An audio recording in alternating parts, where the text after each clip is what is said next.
Sikap saudara terus bagaimana?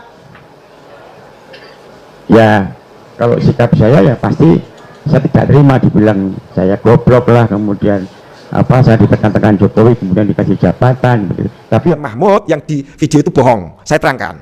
Berarti kalau Mahmud bohong, ya, berarti Jokowi bohong. Jangan-jangan disuruh Jokowi ditekan Jokowi atau bagaimana? Ya Mahmud ya goblok, kenapa disuruh bohong? Mau ya dia disuap dengan jabatan. Kan tidak mungkin seorang Mahmud mau mengakui dia teman sekolah saya misalkan, padahal.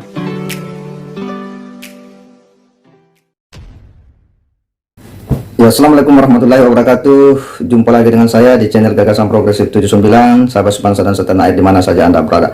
Makin menarik saja perkembangan update data informasi terkait dengan persidangan Bambang Tri dan Suginur, di mana orang yang selalu disebut-sebut oleh Bambang Tri Mulyono yakni Mahmud Nurwindu, ya, yang juga orang penasaran tentang siapa ini Pak Mahmud Nurwindu dan seperti apa keterangannya, seperti apa sikapnya terhadap tindakan Bambang Tri yang telah dan sering menyebut-nyebut namanya, bahkan tidak segan-segan Bambang Tri dengan seenaknya memanggil Mahmud Nurwindu itu dengan goblok, ya.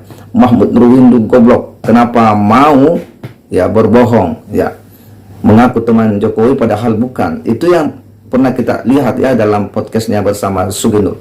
Bahkan di berbagai kesempatan juga dalam salah satu video Bambang Tri yang menggunakan masker itu di leher, bahwa dia sudah mendatangi Mahmud Nurwindu tapi menurutnya dia tutup mulut, bahkan menurutnya itu model PKI Tori tutup mulut katanya. Ini yang kemudian dibantah oleh Pak Mahmud Nurwindu, bahkan Pak Mahmud Nurwindu kemudian tidak menerima perlakuan Bambang Tri bahwa Pak Mahmud Nurwindu itu goblok. Di depan majelis hakim, Pak Mahmud Nurwindu menyatakan dengan tegas sikapnya ketika ditanya apa tanggapan saudara ketika melihat video itu, podcast itu, ketika Bambang Tri Mulyono bersama Gus Nur terkait dengan ijazah palsu Pak Jokowi. Pak Mahmud tegas bahwa dia tidak terima dikatakan goblok. Untuk lebih jelasnya kita simak bagaimana situasi ketika hakim menggali informasi kepada Pak Mahmud Nurwindu terkait dengan podcast itu, bagaimana sikapnya Pak Mahmud Nurwindu dan rekan-rekannya pasca adanya video viral itu, dan dia pun jelaskan dengan sangat lugas dan tegas di hadapan majelis hakim. Mari kita simak. Sudah sama konfirmasi di mana itu rumahnya beliau? Di Mijen. Ternyata beliau nggak bisa ngaku, nggak bisa jawab. Karena kemudian karena saya desak terus lewat WA, ada centang birunya kan berarti dia sudah baca. Tidak dijawab, saya desak terus, lama-lama diblokir. Begitu. Mahmud Nurwindu. Tetapi yang penting saya bisa memastikan kesaksian Mahmud yang di video itu bohong. Saya terangkan. Berarti kalau Mahmud bohong, berarti Jokowi bohong. Jangan-jangan disuruh Jokowi ditekan Jokowi atau bagaimana? Mahmud ya goblok, kenapa disuruh bohong? Mau. Ya dia disuap dengan jabatan. Kan tidak mungkin seorang Mahmud mau mengakui dia teman sekolah saya misalkan, padahal enggak. Ya tentu ada keuntungan. Terus sekarang dia jabat sebagai apa Mahmud ini? Sebagai komisaris independen PT Pupuk Kujang. Saudara saksi sudah menjelaskan, saya ingin tegaskan, saudara itu pernah didatangi oleh Bambang Tri berapa kali? Sekali yang mulia. Sekali saja ya? Saya ingat saya sekali. Di rumah di Semarang di Mijen itu ya? Iya yang mulia. Kemudian pada saat dia datang terdakwa ini, apakah saudara memberikan nomor HP saudara? Tidak yang mulia. Tidak. Setelah itu kan HP saudara ada masukan informasi ya. Nah, itu HP-nya siapa? Tahu tidak? Saya tidak tahu yang mulia, hanya ada nomor yang kirim WA yang mulia. Tanpa nama? Tanpa nama. Itu nomornya siapa enggak tahu? Saya nggak tahu yang mulia. Tanpa nama, karena ngirimnya hanya tanpa nama ya. Tanpa nama, isinya sebagaimana yang saudara terangkan tadi ya. Betul yang mulia. Hubungannya seperti itu. Iya. Kemudian dari informasi yang masuk di tempat HP saudara itu ya, berapa lama muncul YouTube Gus Nur 13 official? Seingat saya muncul YouTube official itu di September yang mulia. Berapa lama? Berapa bulan? Dari Februari ketika saya blog sampai September yang mulia. dari bulan 2 ke bulan 9 yang mulia. Bulan 2 ke bulan 9. Iya. Nah, itu baru Muncul konten YouTube. Itu. Gus Nur 13 official itu ya. Gus Nur 13 official. Yang saudara lihat ada berapa konten YouTube? Yang saya lihat di situ hanya 2 konten yang mulia. Diposting dua video gitu ya. Iya. Postingan 2 video. Itu yang saudara lihat tanggal berapa? 26 September atau 27 September? Saya lihat tanggal 29 September yang mulia. Oh, 29 September. Itu 29 September. Itu dapat kiriman dari teman saudara. Iya yang mulia. Oke. Setelah saudara mendapatkan kiriman video, kemudian saudara lihat, isinya sebagaimana yang saudara terangkan tadi, begitu ya. Menurut saudara tidak benar. Sikap saudara terus bagaimana? Ya, kalau sikap saya ya pasti saya tidak terima dibilang saya goblok lah, kemudian saya ditekan-tekan Jokowi, kemudian dikasih jabatan begitu. Tapi ya saya hanya bisa diem aja ya kan. Saya tidak Oke, maksud saya gini. Dengan adanya di YouTube tersebut, nama saudara saksi dimasukkan di situ. Kemudian menurut saudara YouTube tersebut tidak benar, apakah saudara kemudian menghubungi teman-teman saudara? Itulah. Atau bahkan teman saudara menghubungi saudara tentang video tersebut. Iya. Ada yang menghubungi yang mulia, saya juga menghubungi, kemudian timbul kita saling menghubungi bagaimana kok ada video seperti ini yang mulia. Saling menghubungi. Iya. Apakah saudara juga pernah datang di SMA Negeri 6? Pernah yang mulia. Berkaitan dengan konten YouTube tersebut? Saya datang ketika beberapa kita klarifikasi yang mulia. Nah ya, kan ada hubungannya sama konten tersebut. Iya, ada hubungannya konten tersebut.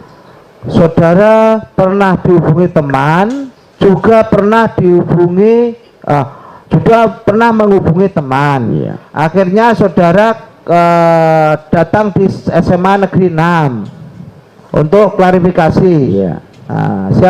Siapa saja klarifikasi di SMA sana? Ya, waktu itu ada saya, ada Pak Kuncoro, ada Buria, kemudian ada Afid, ada Parwoto, ada Sri Haryono, dan lainnya saya nggak ingat yang mulia. Ada Bu Guru juga. Bapak Ibu Guru ada? Bapak Guru ada, Pak. Bu Guru ada di sana itu. Terus dari sekolahan apa yang diperlihatkan? Ya, diperlihatkan kesaksian dari teman kita Mbak Ria yang waktu itu pernah juga sebagai juara di IPS, itu dari Mbak Ria. Kemudian diperlihatkan buku induk Jokowi bersama kita, buku induk dari sekolahan yang dibuat oleh kepala sekolah, dan juga ada statement dari teman-teman lain serta Bu Guru.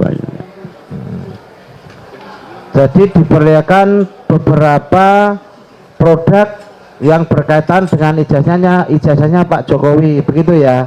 Buku induk yang mulia. Lah ya, buku induk. Kemudian rapot tidak yang mulia. Tidak. Cuma juga teman-teman sekelas yang pernah kenal satu kelas dengan Bapak Jokowi, begitu ya? Iya yang mulia. Itu. Kemudian saudara klarifikasi lewat apa, Pak?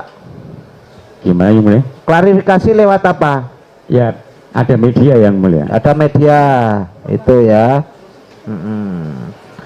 Apakah saudara mengetahui bahwa sekolah juga keberatan terhadap YouTube tersebut? Mungkin bukan ranah saya yang mulia, di sekolahan yang mulia. Saya tidak tahu sekolah bagaimana. Tidak tahu bahwa SMA Negeri 6 keberatan tentang adanya informasi. Ya, nampak ya bagaimana sikap tegasnya Pak Mahmud Nurwindu, betul-betul bahwa dia tidak terima ya statement daripada Bambang Trimulyono yang mengatai beliau itu goblok ya di dalam salah satu podcast ya bersama dengan Sugi Nurdan. Keterangan yang disampaikan oleh Mahmud Nurwindu kepada majelis hakim ini mengungkap semua ya peristiwa-peristiwa yang mana sebenarnya nampak di sini bahwa Bambang Trimulyono betul-betul mengada-ada ya, dan sikap daripada Mahmud Nurwindu saling berkomunikasi dengan teman-temannya pasca adanya video podcast yang viral itu ya, artinya bahwa mereka semua itu resah. Jadi seperti yang disampaikan oleh para saksi-saksi ahli sosiologi sebelumnya ya, bahwa memang itu menimbulkan keresahan. Salah satunya ini terkonfirmasi dengan kesaksian Mahmud Nurwindu bahwa memang dia saling menghubungi dengan rekan-rekan sama alumni 80 bahwa kok ada video begini, yang pada akhirnya mereka pun kemudian bersepakat ketemu dan melakukan klarifikasi ya di sekolah SMA 6 itu yang dihadiri juga oleh kepala sekolah yang menjabat ya. Dan ini jelas bahwa terjadi korelasi antara apa yang disampaikan oleh Pak Mahmud Nurwindu dengan kesaksian ahli sosiologi sebelumnya, bahwa memang ini menimbulkan keresahan, keonaran, orang dibuat resah. Buktinya bahwa alumni ini kemudian saling mempertanyakan kenapa ada begini, sampai ada cerita begini, dan dia pun melakukan klarifikasi. Artinya apa? Bahwa fakta-fakta persidangan ini memang sudah cukup kuat ya. Semoga hakim ya bisa betul-betul objektif melihat situasi fakta-fakta persidangan yang ada untuk kemudian selanjutnya membangun keyakinan dalam memberikan putusan. Kita berharap bahwa putusan ini betul-betul harus membersihkan nama baik Pak Jokowi sebagai orang yang telah ya dituding yang menggunakan ijazah palsu oleh Bambang Trimulyono. Harapan kita bahwa harus ada kepastian hukum yang mengakhiri polemik ya hiruk pikuk ini yang telah membuat ya curiga yang mengarah kepada Pak Jokowi. Jangan-jangan begitu, jangan-jangan begitu. Segera demikian. Wassalamualaikum warahmatullahi wabarakatuh.